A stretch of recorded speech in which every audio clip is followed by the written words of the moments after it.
유승민 후보의 지지율이 좀처럼 떠오르지 않고 있는데요. 지금 선대위 부위원장을 맡고 있는 이해운 바른정당 의원 연결해서 좀 분위기 좀 알아보겠습니다. 이 의원님 안녕하십니까? 네, 안녕하세요. 예. 다음 주 후보 등록이 있고요. 사실상 이번 주가 최대 마지막 기회라고들 하는데 먼저 오늘 후보 토론회 좀 어떻게 보셨어요? 괜찮았나요?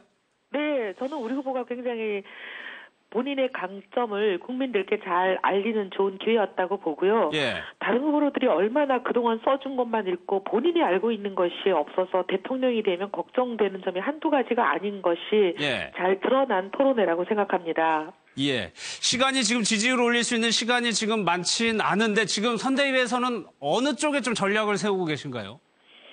저희는 특히 메시지, 지금 요즘 선거는 과거처럼 뭐 유세차 타고 율동하고 그런 구전 홍보를 하든 과거 선거하고는 판이하게 다르기 때문에 과거에 뭐 한 1년쯤 걸리는 일이 요즘은 한 달도 아니라 한 1, 2주면은 해결이 되는 일들이 많잖아요. 왜냐하면 모든 정보가 인터넷이나 SNS를 통해서 빛의 속도로 퍼지기 때문에 저희는 앞으로 남은 시간도 충분하다라고 보고요.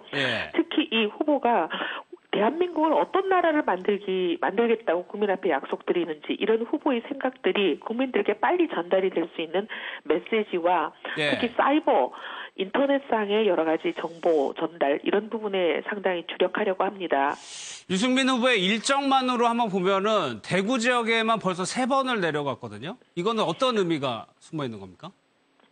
대구 지역이 아무래도 지금 저희에 대해서 오해가 좀 많으신 지역이다 보니까 일단 그 오해를 풀겠다는 생각으로 조금 자주 찾은 면도 있지만 대구 지역 세입번이 그렇게 꼭 많은 것도 아니고요. 뭐 PK 지역도 그만큼 내려갔고 충청도 내려갔고 다른 곳들도 많이 다녀왔습니다. 예. 그렇다면 혹시 TK에서 바람이 불어야 진정하게 좀 지지율 상승에 견인할 수 있다 이런 생각도 좀 있으신 건가요? 그런 것보다는 TK가 워낙 지금 오해가 많으시기 때문에 이 오해를 본선 시작하기 전에 좀 가능하면 풀고자 하는 그런 의도였습니다. 오해를 좀 풀기 위한 거요? 네. 예. 사실 좀 현실적으로 또 비용 문제도 있고 돈 문제도 있고 완주가 가능하겠느냐 좀 회의론도 나오고 있는 게 사실입니다. 그럼 뭐 홍준표 의원도 마찬가지죠.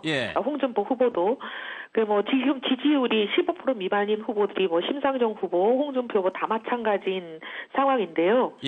저희는 과거 거대 정당인 시절에 국민들 세금으로 선거를 치른다고 세금 아까운 줄 모르고 수백억씩 써대는 그런 선거는 저희는 애초부터 할 생각이 없었습니다. 그래서 뭐 100억씩 넘게 드는 광고 동영상 이런 것들 저희는 찍을 생각이 없고요. 그다음에 전국에 250개가 넘는 지역에 골목마다 돌리는 그 유세차 이것만 해도 엄청난 돈이 들거든요. 그렇죠. 유세차만 드는 게 아니라 거기 또 선거 사무원으로 일당 7만 원 이상씩 받는 사람들을 또 수십 명씩 배치를 해서 그게 다 국민 돈이시거든요. 국민 세금. 그런 선거를 하던 시대는 지났다. 저희는 이런 거 없이 하겠다 말씀드렸고 그렇게 하면 돈이 거의 뭐 5분의 1로 줍니다. 그러면 한 100억 미만으로 떨어지는 건가요?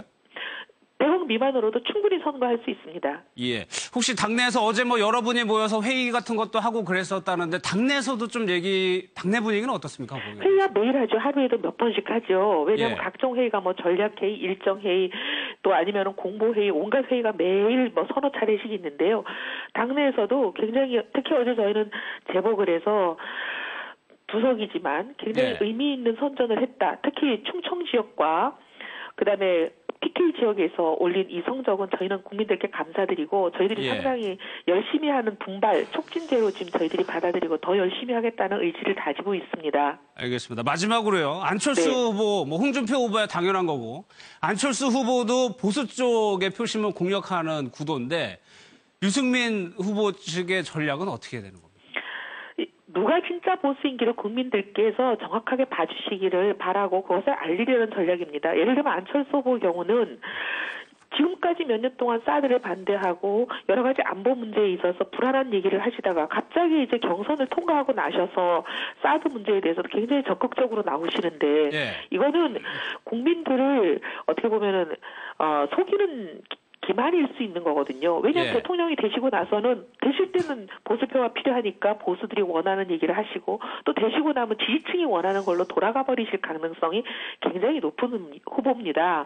지금 국민들이 선거 직전에 말바꾸기 한 사람들은 정말 조심하셔야 된다고 생각합니다. 특히 문 후보, 안 후보 두 분이 그러셔요. 알겠습니다. 오늘 말씀 고맙습니다, 의원님. 감사합니다.